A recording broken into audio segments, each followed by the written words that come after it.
All right, everyone, welcome back for 1-2-3 Chess. My name is Luke. Tom. And we also have a special guest with us today, someone from our chess.com club, Chris. Would you like to briefly introduce yourself again? Sure. My name is Chris. I live near Seattle, and I just decided a few months ago to get back into chess. I played when I was in grade school, and now as a middle-aged guy, I want to pick it back up. So Luke and Tom have been really helpful in helping me get back into it and teaching me this and that and giving me some playtime. So I'm delighted to be here today. Awesome. And we're glad to have you. I think we're all going to benefit a lot from it, and hopefully you'll feel the same. So so I guess to start off, Tom, you were going to maybe open up a correspondence game you guys recently played, and we'll kind of use that as a bridge point to go over some analyzing and see if we can't glean some helpful wisdom from this as a starter. Alrighty, well, this is our game right here. I'm going to pull it up on analysis here. Perfect. Screen.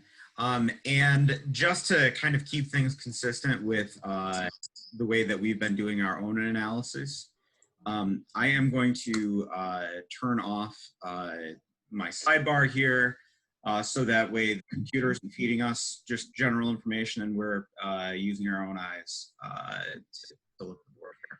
Perfect. Though I do think that it might pop up on the screen a little bit on the engine on the side, but we'll get a little bit less information here. Okay.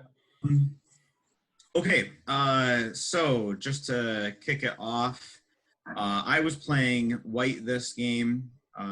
Chris was playing black. This was a correspondence game that we did. I think we just finished it up yesterday. Does that sound right? Or was it this morning, Chris? Well, you were pretty much winning yesterday, but I think this morning I ended up just saying, hey, it's your game, and resigned. So I kicked it off with an e4. If you've watched any of our channels, that's typically my opening move for white. Chris responded with a c6, which is the Caro-Kann, which I was pretty excited about because I've been playing a lot of I've been playing the Caro-Kann myself. Yeah, that's been your jam lately. It has been my jam. I've fallen in love with the Caro-Kann. So how long have you been playing the Caro-Kann, Chris? Oh, just probably about a month now. You guys were actually the ones that introduced it to me when we had our club tournament a while back.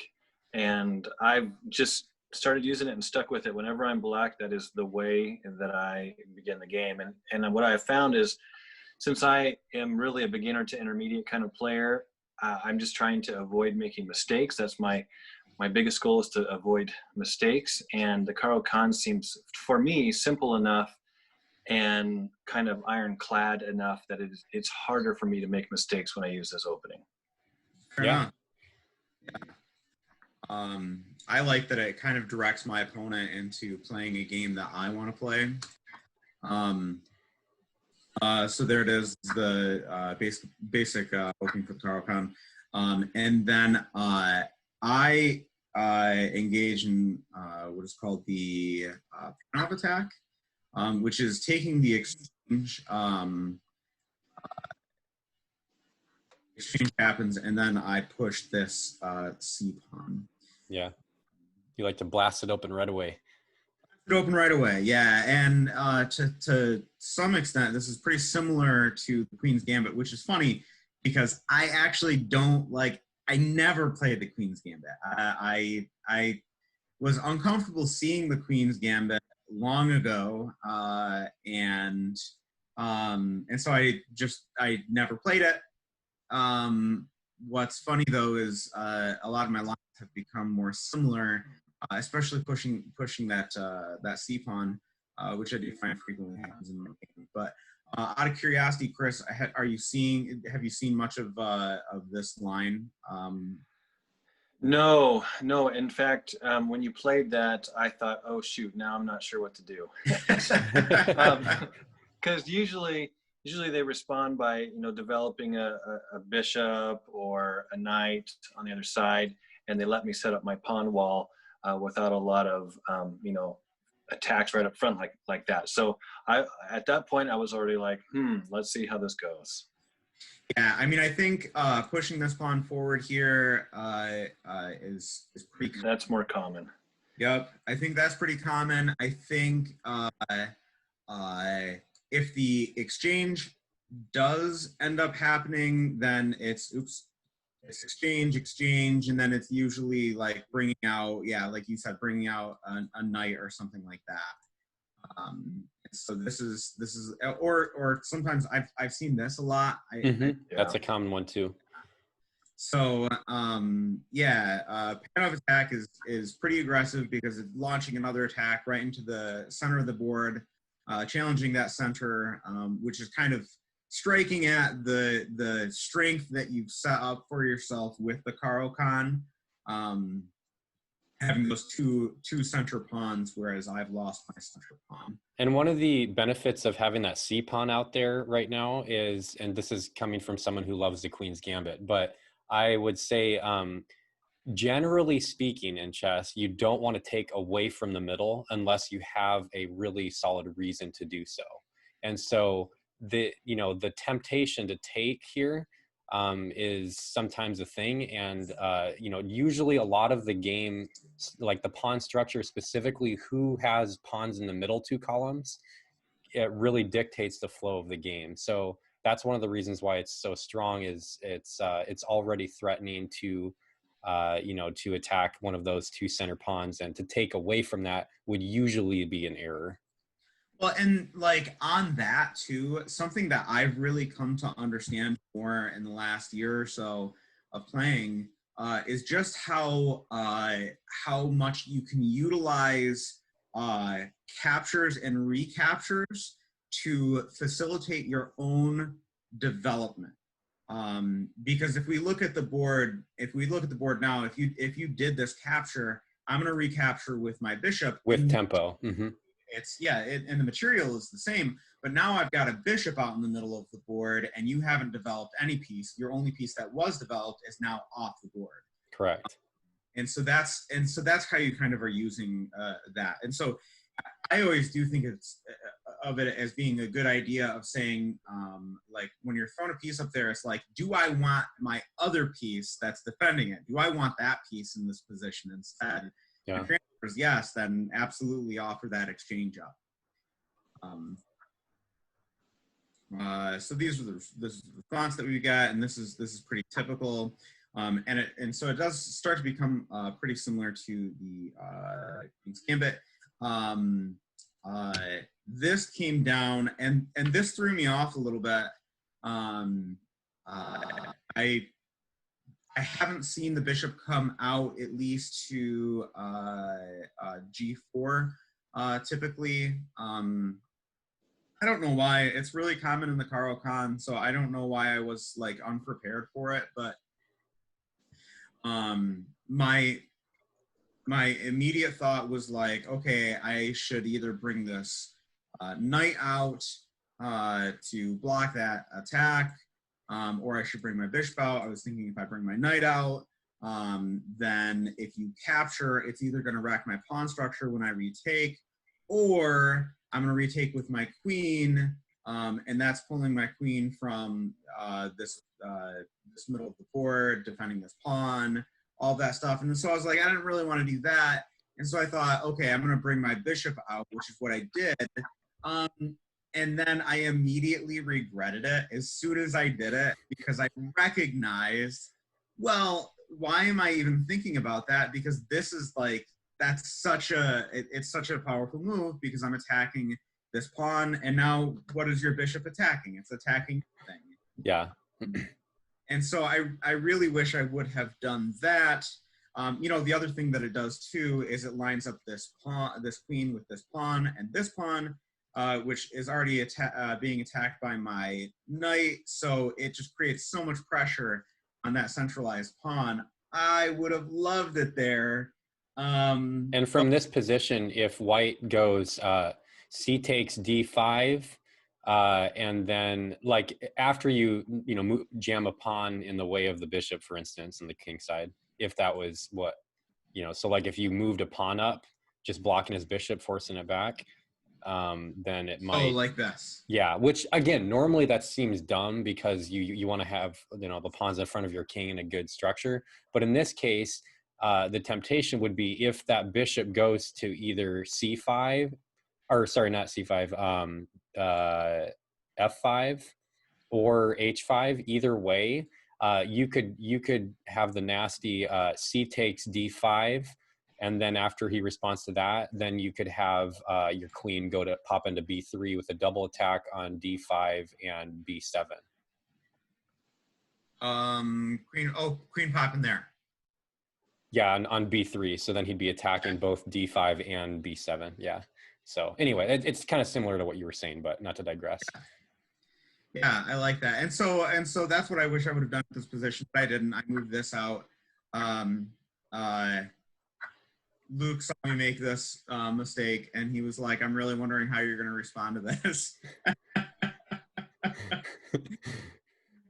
I took with my queen. I said I wanted it behind there, but I didn't want to leave this pawn hanging. I wanted that line, so if he did capture, I would rather have my queen there than nothing else.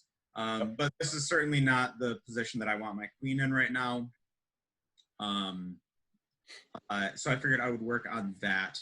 I did have plans, though. I figured with my queen here too, I've got this capture that is in front of me with the idea of popping my queen in on b5 and getting that check on the king. Yeah.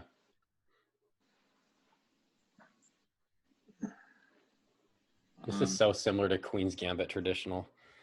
Just creating a pin there. I do capture. And then there's the castle. Yeah, I'll be honest, I castled because I wasn't really sure what to do. Yeah. Because you already had so many pawns in the center, and I'm not used to that. Usually when I do Caro-Kann, I usually end up with the pawns where I want them. Yeah, which is why the Caro-Kann is so strong. But clearly the way you played your pawn to c4, already ate into that. So I castled without really knowing what better move to make. I don't feel like castling was necessarily bad at this point in time. I don't think you end up losing material in this, do you? Just a pawn, I think. Yeah, you do lose a pawn. I think you probably could have. Let's see here. The danger was. Well, the thing is, if he takes with the knight now. Well, if he takes with the knight, taking with the knight. Yeah, that would have probably been the best move. Oh, it is. Yes. I think what the plan is that. Yes. Oh yeah, and if I take back, then you've got my knight. Yeah, that was the line that I was really planning on. But I was honestly expecting you to take with. Yep. That's what I would have done. You almost could have gotten away with just moving your king up and manually castling. That actually could have possibly worked in this position. There's no immediate threat of. Well, if he had done this, then I could have done this. And then you would have taken his knight. Well, then you get the queen. And then you'd pop your knight in c6 and you're pretty solid. I don't know. That's a weird one, though. I mean, usually I wouldn't recommend that. Yeah. But I do like this position better. Yeah. It's pretty solid. And I will say, Chris, like something to think about here, because your notion was like I threw you off, right? I threw you off with having the extra pressure from the pawns in the middle of the board.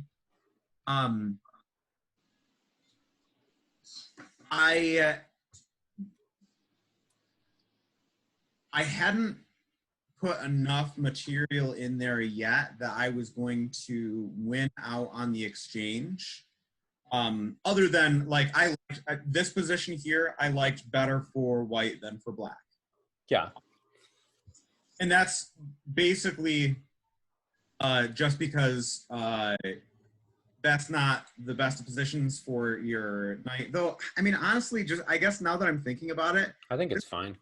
this is fine for black. Yeah, Mhm. because my next move is going to be bringing this out, right? So I can defend that pawn, and I'm preparing myself for castling. Mhm.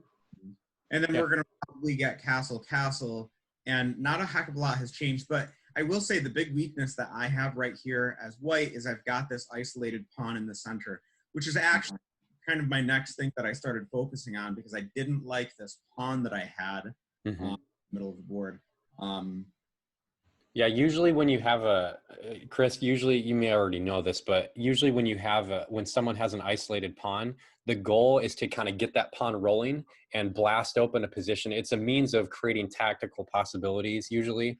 And so therefore the most important thing for the person, the recipient that doesn't have the isolated pawn is to have control over the square in front of that isolated pawn.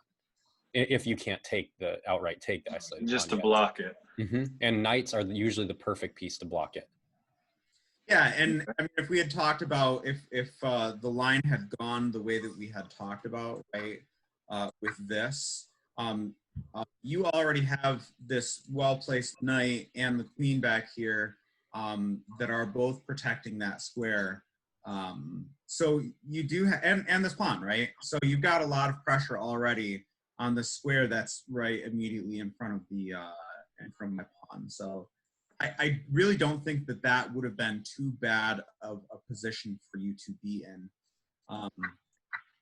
I agree, because also with the knight taking the bishop there, when I develop the other knight out, they would be self-locking, for lack of a better term. Yeah. You know, so they're covering each other. It's kind of natural to do that. Exactly. Yeah, I like all of that. And yeah, I said that I had liked white, but you know, looking at this position, I do like black better from this position than white. And I think that was really thrown off by this move here that I made. So I think we're seeing a continuation of that. But once we get to the line that happened, right, because you didn't capture, it allowed me to take one extra pawn in the mix. Though, you know what? I didn't take the extra pawn. That's right, because I did this instead. I would have just been greedy and taken it probably. You know what? I do think that the computer did recommend capturing. Just, you know, because then it's going to force his F pawn out, which is one of the three in front of the king. So the problem that I saw though was this pawn was still undefended at that moment. I know. So if I had taken, my concern was that the queen was going to come down, and I had yet to castle. Yeah, I feel that pressure too. So that's why I moved my knight out instead, was to prepare that castle. I figured if I was going to lose one of those two pawns, I was fine losing the more forward pawn.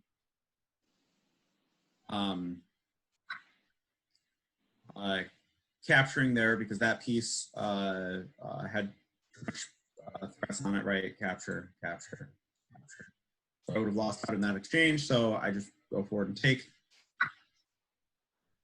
And there, the knight ended up doing exactly what the knight doing in the first place. The only difference is the castle happened first. But because I didn't, take that, extra pawn, the exchange actually turned out equivalent. It's just I would guess the position is pretty equalized here. Yeah, you think the position is pretty equal. Well, it looks like the computer is saying it's just like, I don't know how to explain the evaluation. Slightly better for black. But it's just a slightly better for black? Yeah, because of so when it shows like the negative 0.46, negative numbers mean it favors black. Okay. So just a hair. Just a hair.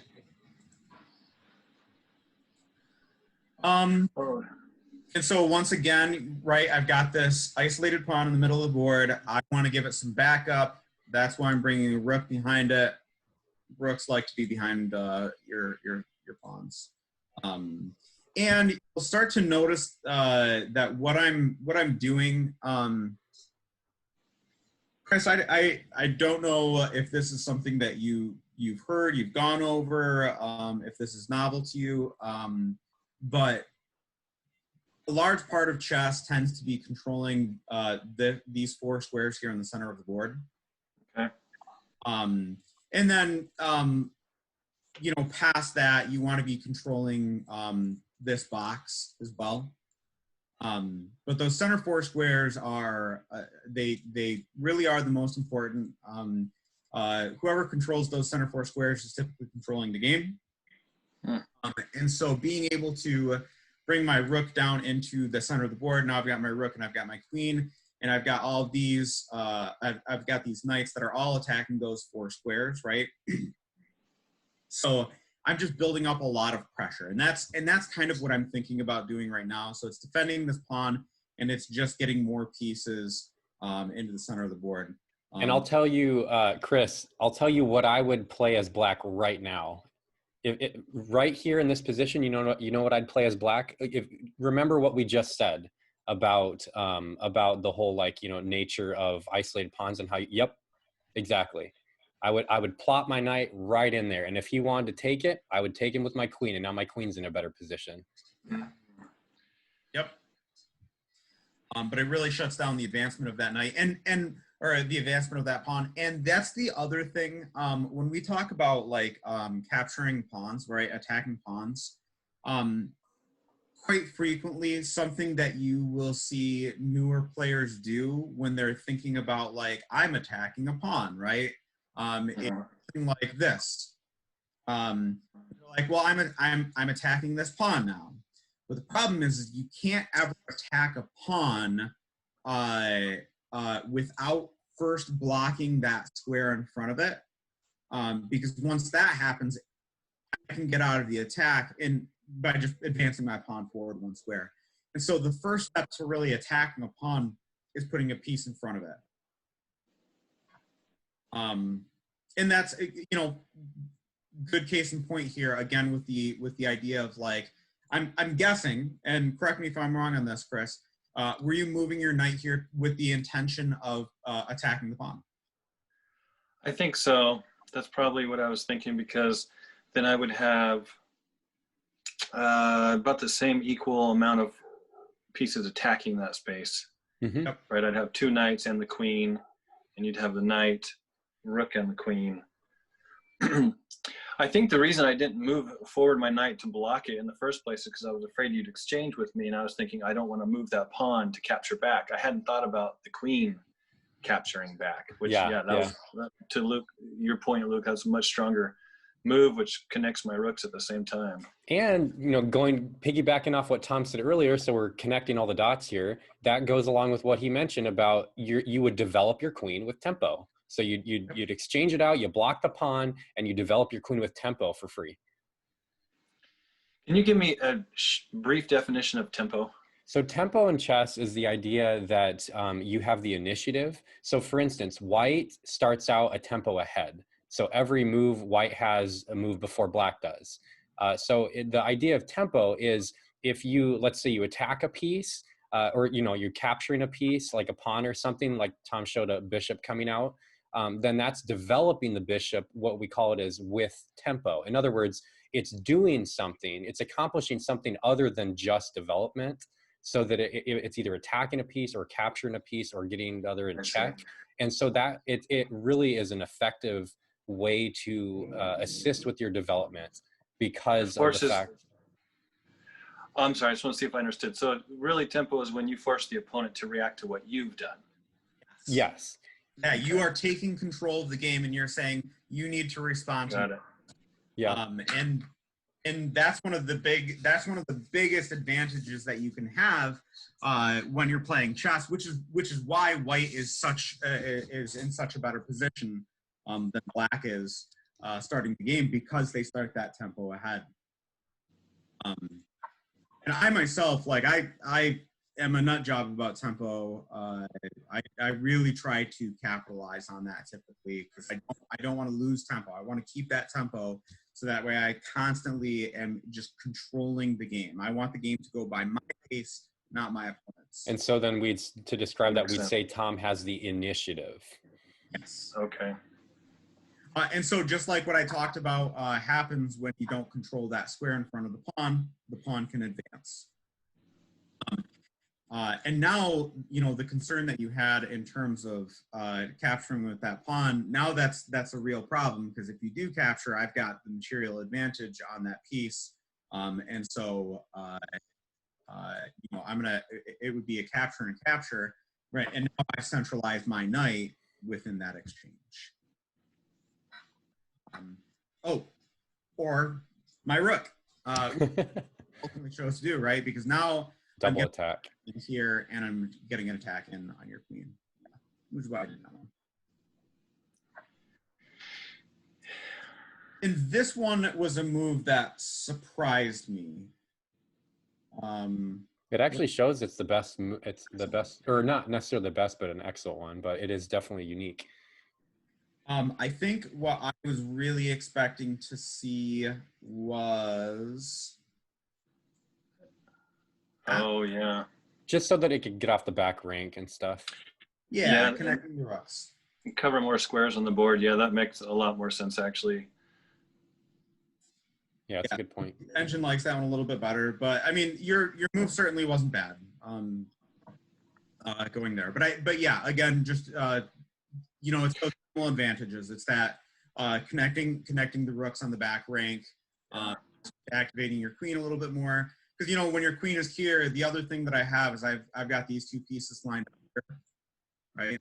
And while, you know, this knight is absolutely protected right now by this pawn, you know, if we could imagine a scenario where this pawn is gone, then you've got a knight and a rook really lined up there. So that would be a really good position for your queen. And reiterating what we mentioned before with this position, if you were to move the queen to that space that Tom showed, the F6 square instead, then you would essentially be kind of developing with tempo, in the sense that Tom coaxed you to develop, which you already had to do at some point anyway with your queen. So he's attacking you, but hey, I'm gonna use this as an opportunity to develop. There you go. Now my rooks are connected. Yeah. So this is just putting one more piece attacking this knight, right? But again, that same theme that I talked about of controlling those 4 center squares, right? With a queen and a rook right in the middle of the board, I've done real good of just locking down, this is my area. Yeah, no surprise the computer is showing white ahead now. Yeah. I mean, where are we at on points? I think we're about even on points, aren't we? As far as material goes, yeah, it's materially equal. But it's just all board positioning. You have a much stronger position. Mm-hmm. Yeah.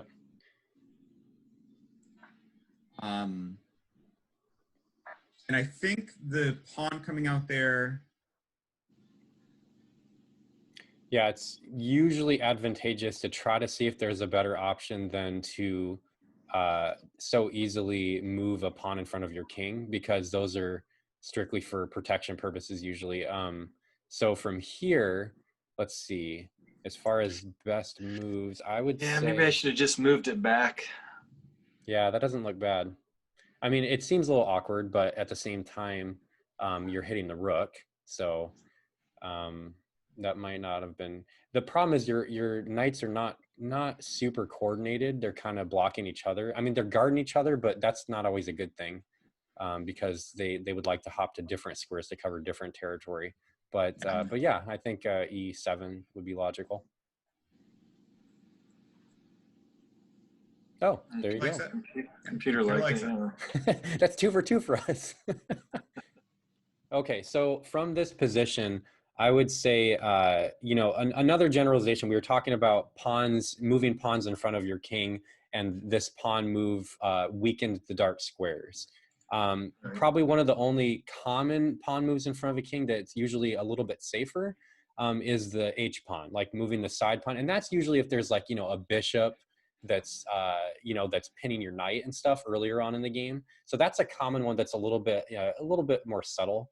But in this case, yeah, I think we all agree the weakening of the dark squares has happened.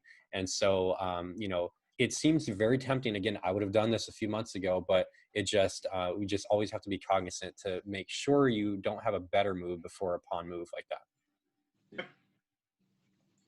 And to your point of this one going forward, quite frequently, if you've got your side pawn moving forward, it becomes a spot to tuck a knight or a bishop too. Yep. Yeah. So again, what we talked about, just increasing that pressure on the middle of the board, right?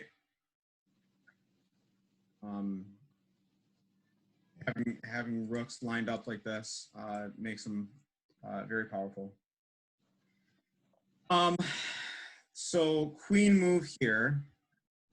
It's funny, something that I continuously was watching for was an opportunity to take this knight with my rook.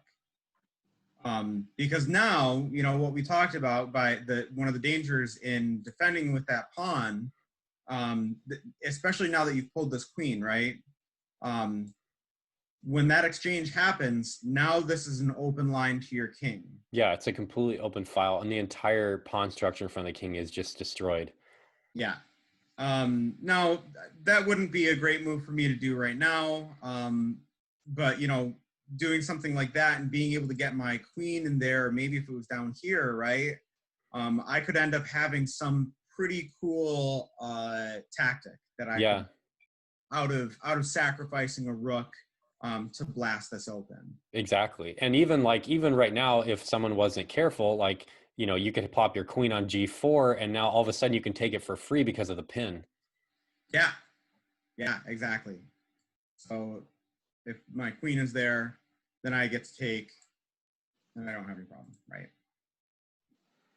I can't really, for the life of me, figure out why I moved my queen right there. Oh, really?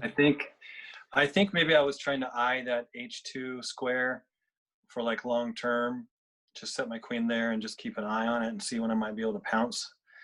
But I don't really have anything developed to even get close to there. I don't have any bishops to help line that up. So I probably, yeah. I'm guessing the computer still wants this. Does it? Oh, no, that's not. Huh. Oh, maybe this, because now that opens the line with your queen. No. Whoa. Okay. That's interesting. It probably, that's not bad. What? What does it want?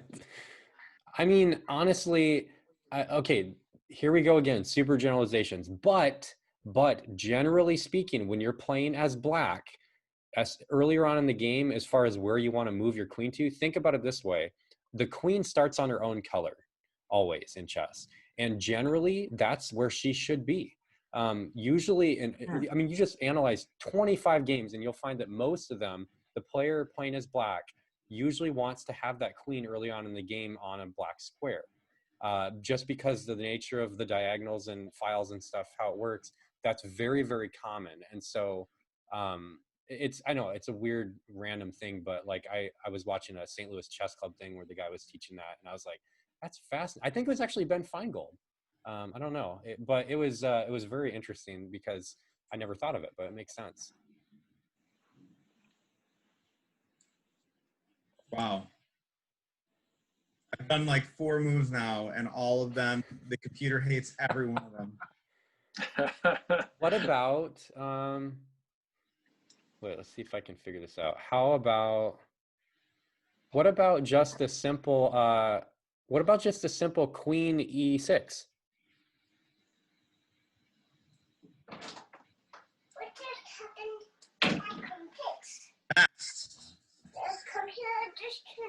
Okay, I'm going to take a 30-second timeout. Yeah, you're good. Right back.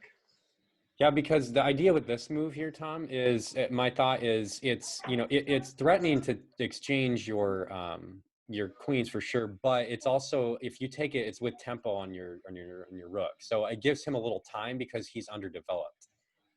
So I don't like it what it does to the pawn structure for sure, but you know, if he can somehow back up the pawn with the rook and get the pawn rolling, like, you know, there's some potential there.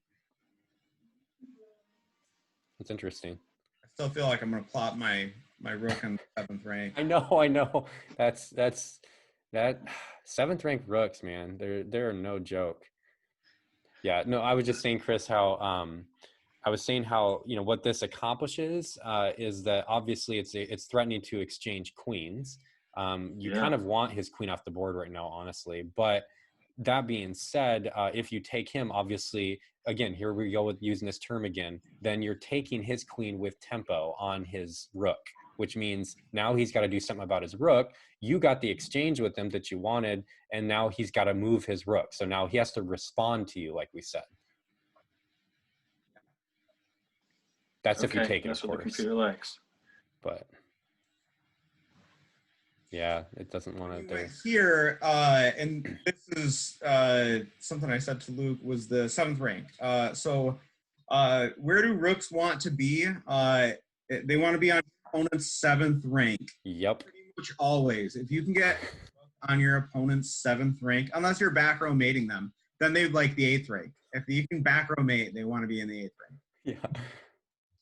Generally speaking, assuming they're not blundering like me, you want to be able to get your rooks on the 7th rank, because it is just a beautiful spot to harass everything. Yep. Everything is in this line. And so really that rook becomes very powerful once it comes into the 7th rank. Hence the reason why moving the queen to c7 would have been a mistake. Yes. Because now the queen immediately has to move. And so you move the I was reading about having the rooks on the 7th rank there. I was reading a book and they use the term pigs on 7th. Have you heard that before? Oh yeah, Yep. I haven't heard that for a while. Yeah. Yep. Because if they're both lined up on the 7th rank together, they pretty much just eat up everything. Oh yeah. There, right? Just pawn after pawn. And then there's a tactic called a windmill tactic that if you had a bishop you can do too, which is the most exciting, like one of the coolest things in chess. If you can find a windmill, those things are brutal. What does that look like? A windmill is where you have a bishop, aimed against the opponent's king, and then you have your rooks, one or more rooks in the 7th, and then you basically go and snatch pieces, and each time you unleash the check from your bishop, like it's and so then you go and snatch a piece, and then go in front of it and check, and then if the king only has one place to move, like he's in a corner, you can theoretically take like 6 pieces doing that. Oh dear. And this was the only real logical place to go, because if you'd gone here, I would have been able to snatch up a pawn for free. He says it's good. Mm-hmm. What does the computer like better than that? It likes A5 better. Well, I think at this point it's like you got to have some counterplay. I think that's what that's what counterplay. it's seeing. Yeah. So yeah. Well, so this happens, and then I attack here, and my assumption when I attacked here was that you were going to move your queen to a6. And again, it's for that same reason that I was just mentioning, right? This pawn. So the only defender on this pawn is your queen. And, this is also following under that principle of minor pieces harassing major pieces, right? So now I've been using my rook and I'm using my knight to harass your queen and just bully her around. So Chris, could you tell me why you decided to move to A5?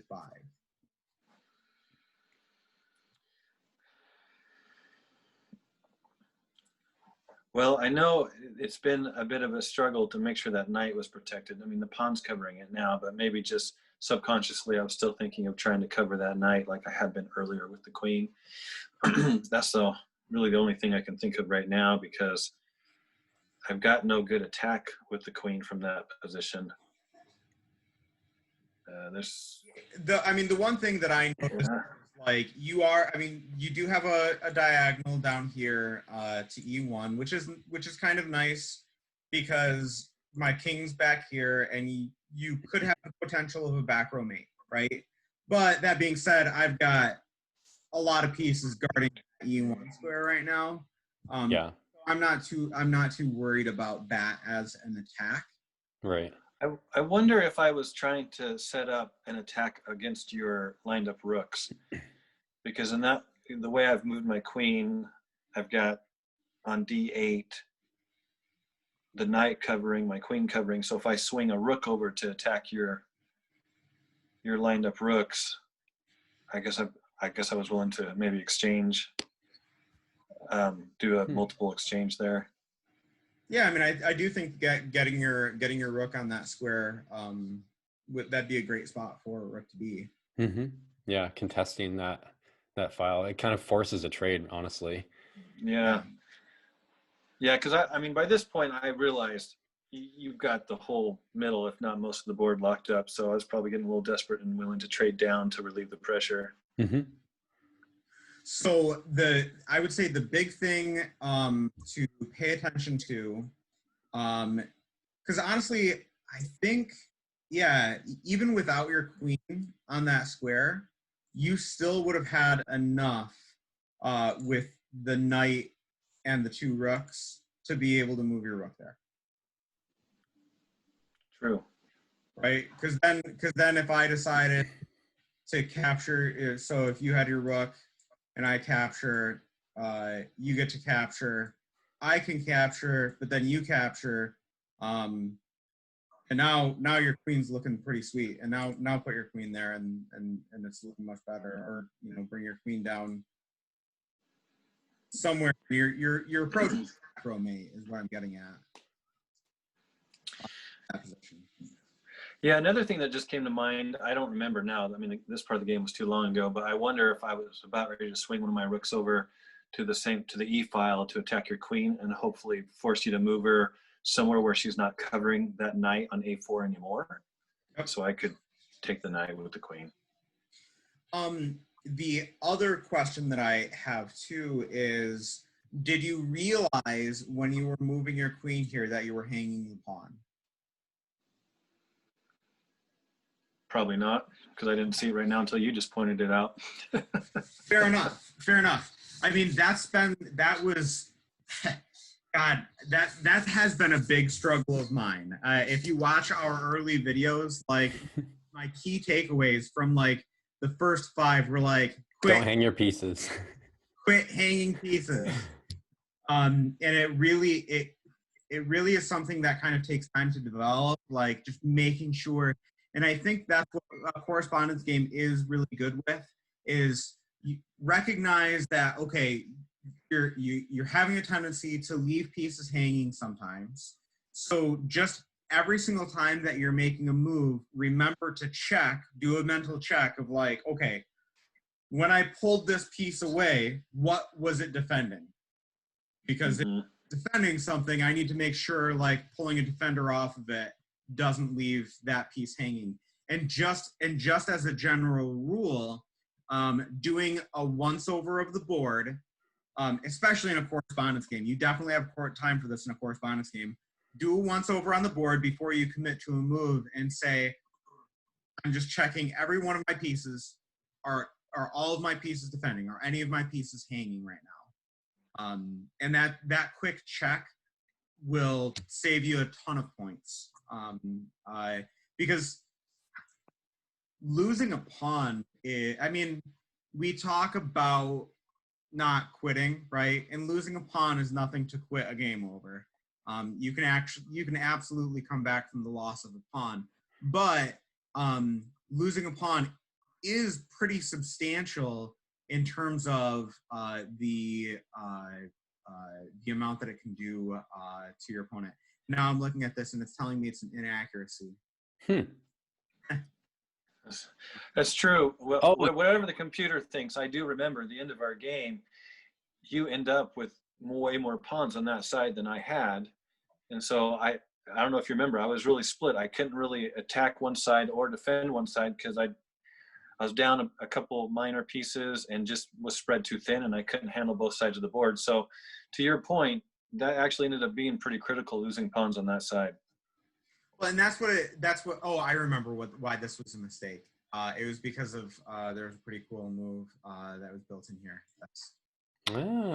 That's a clever move. must not be that one. It must be this one.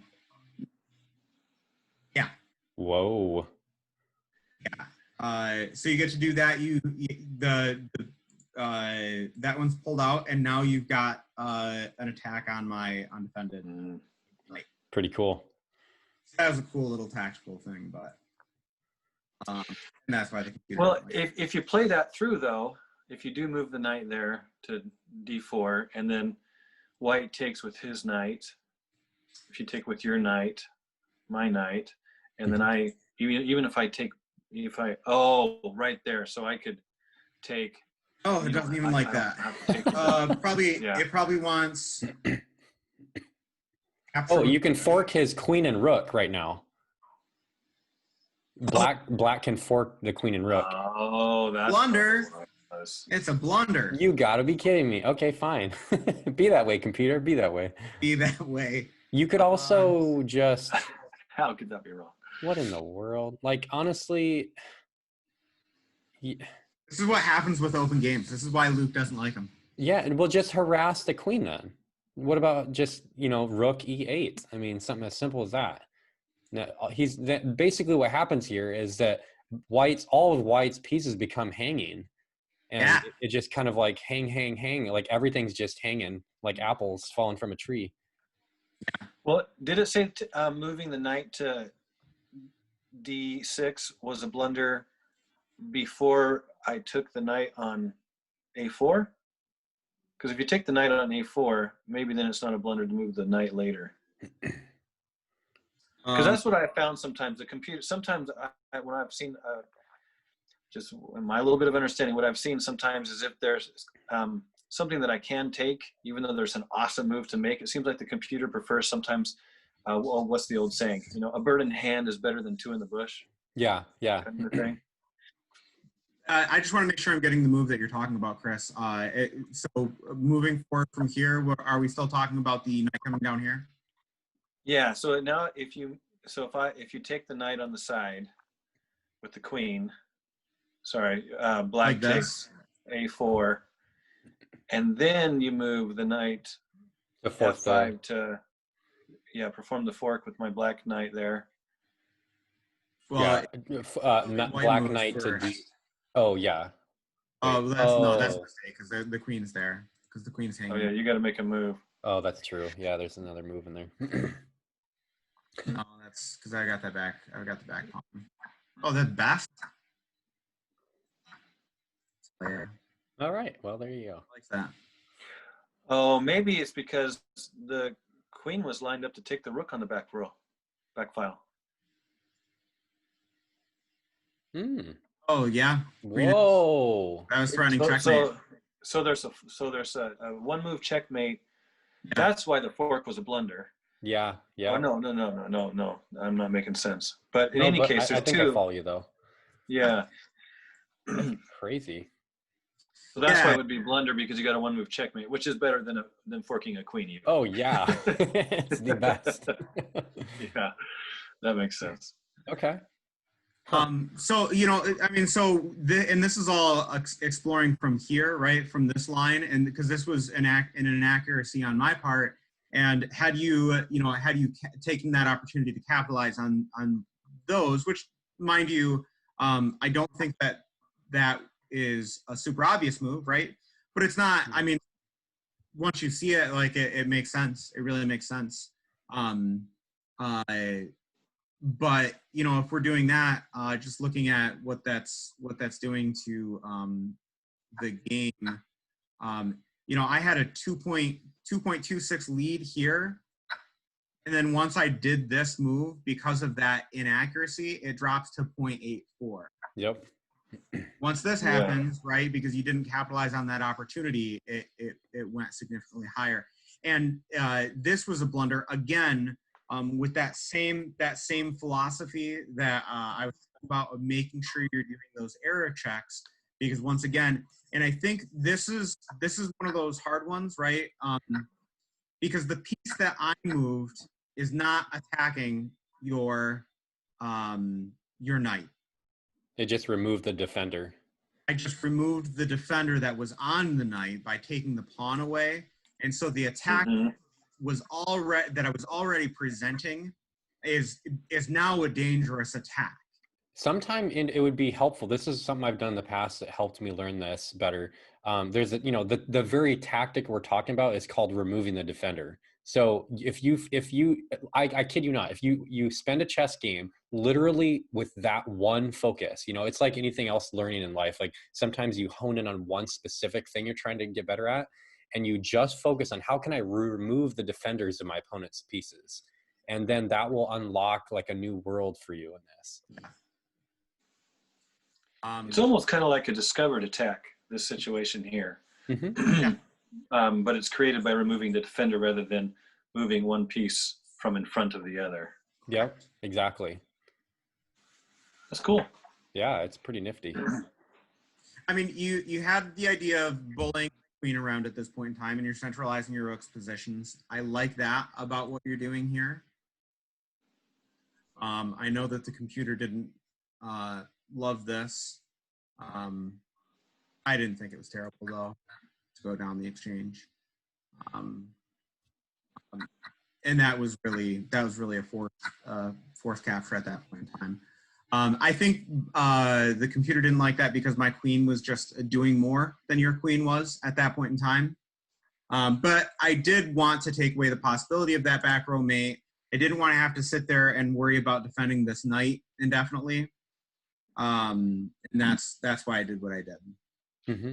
Well, you surprised me with it, but not too much because, I mean, you were ahead board positioning alone. So trying to wind down the game to simplicity made sense.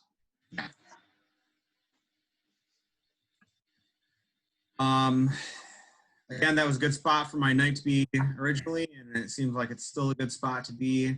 All of this is good. This is first error here. I'm not sure entirely why the computer doesn't like the rook move. I'm not sure. It probably just wanted you to plop it in the 7th rank again. Oh, probably. You're probably right. 7th rank. Yeah. Definitely better. Okay. So then we get this. Just pushing that around. Defending that pawn. And honestly, so you're moving the pawn forward at this point in time. Now is when it starts to be more okay to activate these pawns in front of your king, only because we're starting to move into the end game at this point. Yep. And that's where your pawns and your king are becoming much more active. Well, I didn't really have a good move. I think that's why I moved the pawn, because all your stuff was tied in so well. Yeah, he has everything defended. I didn't really see any opportunity to attack or make anything happen. So I just tried to do something that at least wasn't damaging to me. Mm-hmm. Yeah. So on that, Chris, something that I really have had as a big takeaway has been if I am working on making sure my pieces are in good spots and they are safe, right?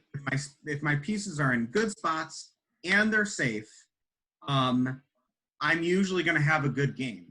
And honestly, and I asked Luke the other day, because Luke's hovering up at 1950 for his rank. I'm back to 1900 now from a tournament a couple nights ago, but I'm still in the 1900s. 1950. Yeah.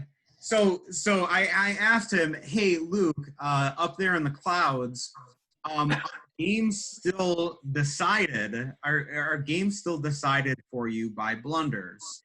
And he said, yeah, like it's still a lot of games. It's so many games. And that is Absolutely. Almost every game that I play. It's not me and an opponent going back and forth and having like, I had a 99% accuracy and he had a 98, but gosh, that 1% really put me over the edge. Most of what happens at our level of play is you just try to make conservative, safe moves, and your opponent will very frequently make a mistake. And when your opponent makes a mistake, that's when you capitalize on it.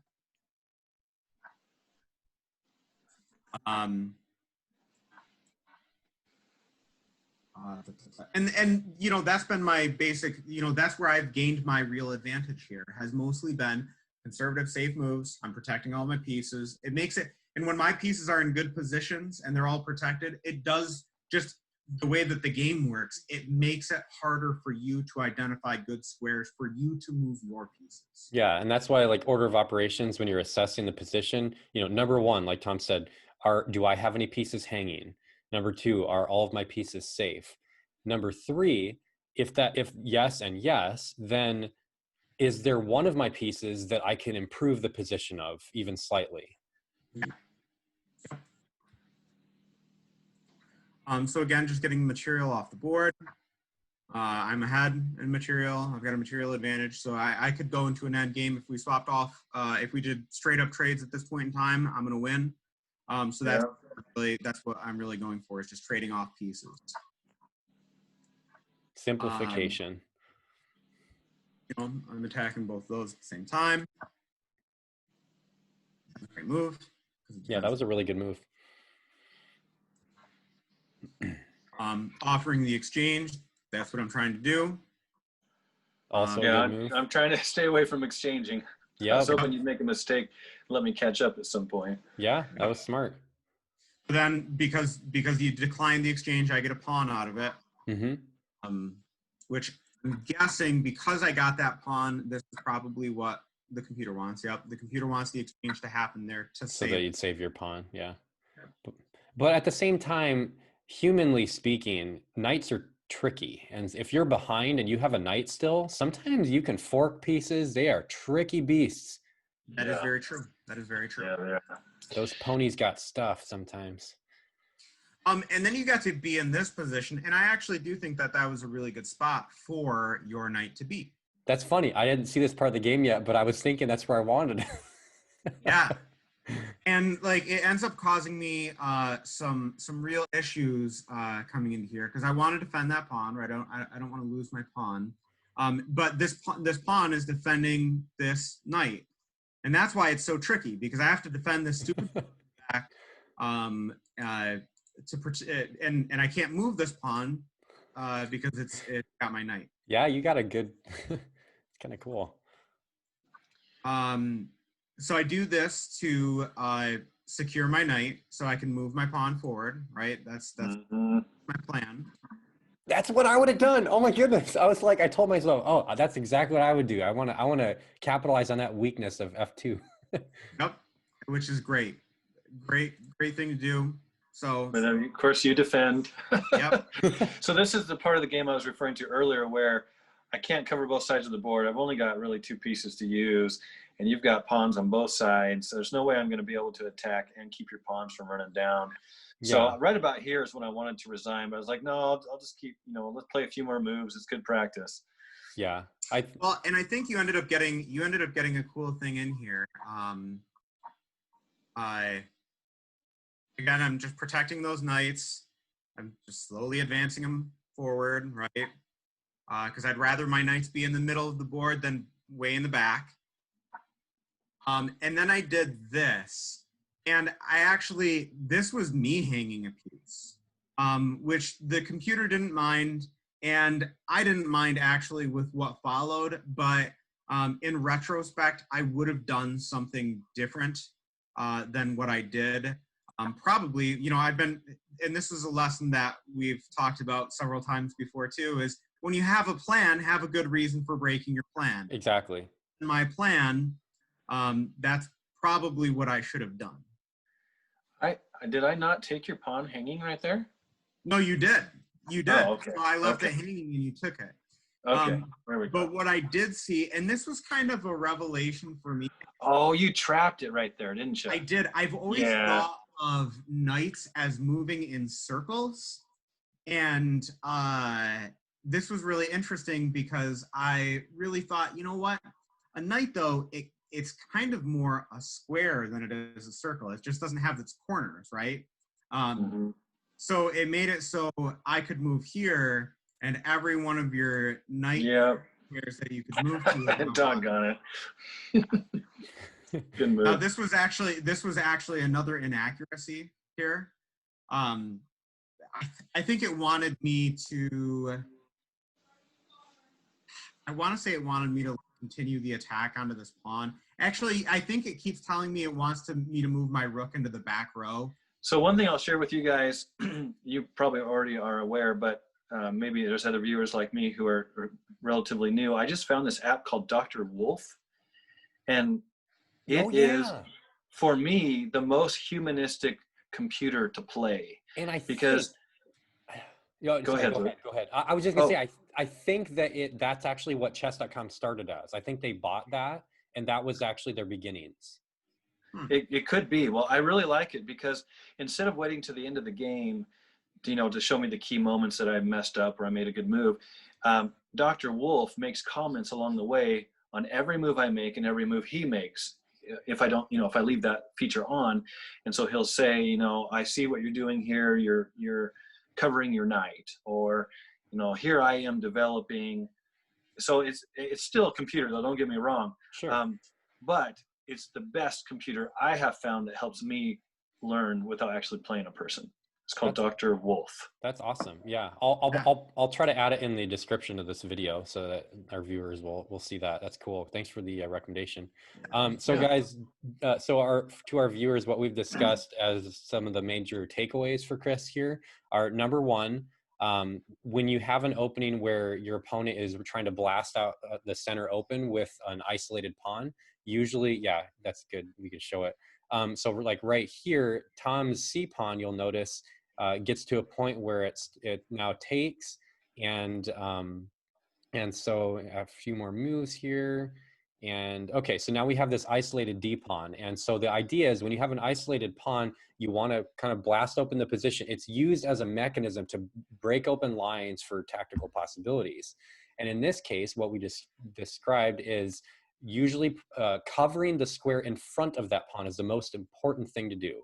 And so one example, yeah, right here, if the knight plopped in d5, that mission is accomplished. And if the exchange happens, it'll just give Chris his ability to develop his queen with tempo.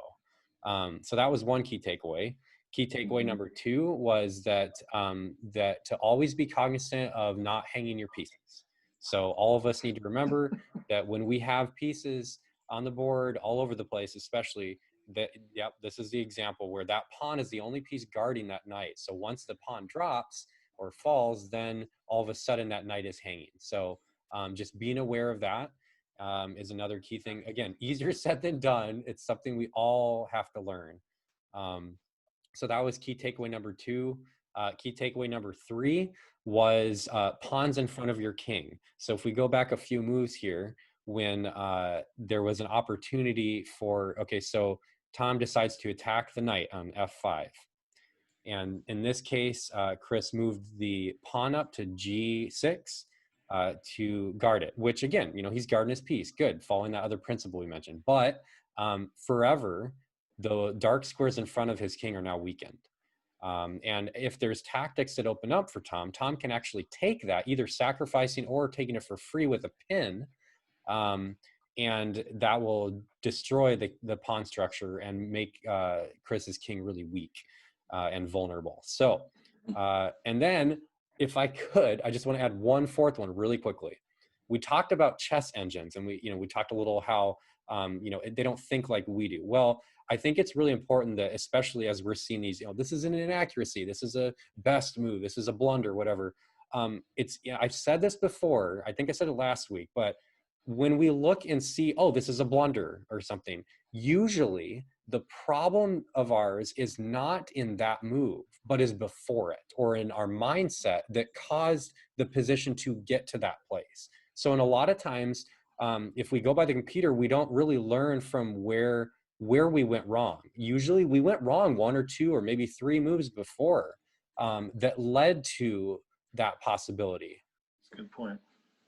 That's why, like, this was my big move that I was really focused on in this game for myself, because nothing that had happened up until this point in time really was that strange, right? So this was all book, right? Up until this point in time, these were all book moves. This happened, and I said it's not something that I normally see. Well, the reason why I normally don't see it is because it's technically an inaccuracy. And so when that happens, I need to be able to capitalize on that with the best move, which would have been this one right here. And so now, right, in my gameplay, and I caution Chris, I caution you, and I caution any of our viewers to not necessarily get hung up on something like this so much as those tactics, those concepts, like those are foundational. Get those concepts down.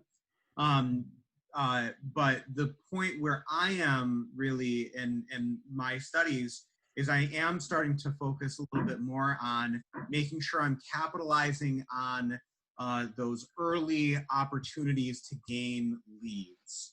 And so it's really strengthening my opening repertoire. But you've got to be careful about really diving into opening repertoire because there's so much that can happen that you shouldn't just be memorizing moves in your opening game. You really want to get those sound principles down, which is why, like, I did this. That works for any principle that we've discussed, right? I didn't move this pawn forward, right? Because that now, if you were in the same position, you're not going to move that pawn forward because you're going to recognize I don't want to weaken that pawn that's around my king. And your knight would want to go there usually. Yeah, your knight wants to go there usually, and you know, I had talked about, you know, I could develop my knight in this position, but the reason why I didn't was because I was worried about exchange, and then I'm pulling my queen up there, which is not where I wanted my queen, or I'm taking with this pawn, and again, I'm breaking my pawn structure. So I ruled out several moves that were just bad moves, just simply because I already knew those principles that we've been going over. But what it is for me at this point in time is it's saying, okay, I ruled out those ones. I ruled out several bad moves. And then I did this one, which certainly was not my best move that I could have done. And so in the future, now I can look at this move and I can say, okay, if I do come to this position again, that's what I have to remember. And I now take this to the bank as a general principle too. Exactly. Opening, not just in this exact position, because I might not come to this exact position for another, 2 years. But I will come up to a similar one where certainly that is going to be a good spot for my queen. And I just need to retain that in my head as, you know what, that B3 square in this opening can be a really powerful spot for my queen. Yep. Quick question. I know you're indicating to move the queen out to B3. Would it be terrible to move it all the way out to A4, give a check, and even get more tempo? It wouldn't be terrible. I think the computer said that one was okay. The only reason, but no, this is a good question because it's very tempting. And I think earlier on in my chess career, that would have been like one of my first go-tos. But the problem is you have to look at what happens right after. Well, you just pop, so it helps you now developed a piece with tempo. And if now white takes your queen with his, you've developed another piece with tempo. And look at the development of the pieces now. You only have one piece in your back rank, whereas Tom has 3. So look at the consequences, of that. Yeah. It seems so stinking simple, right? But it's really those things that come into play. A lot of players at my level are really afraid to lose their queen. They almost feel like they've lost the game if they lose their queen. So that's a move I would make, would move the queen out to A4 because I know they're not going to respond with blocking with the queen. They're going to block with a knight. Which I think, generally does give me a tempo. Although you're right, it's still developing that knight. So I see it now. That's actually not a great move. Yeah. And honestly, I would recommend something like even moving. I know it pins temporarily, but moving your knight in front of your to block. It does create a pin, but then you can move your bishop out there in a moment after. Yeah, or this, right? Mm-hmm. Yeah. Now you're attacking the queen. Yeah. No, what do you call that? A reverse tempo? I don't know. But Well, yeah, I mean, that's the thing is I've lost a tempo in this exchange because now you go there and now what? So I plop my queen maybe there to where I wanted to move in the first. Well, now it's not even a good, now it's saying it's not even a good spot. yeah, exactly. And that's the problem. And so now what? Am I moving? Yeah, moving D1. What do you have? Yeah. So now I've gone back here and I've lost that tempo that I gained. I literally gained no, and I didn't capitalize on that move when I had the opportunity. You know, and what tempo is really all about is you get a chance. Tempo, you usually have like a chance, seize it, or you lose it.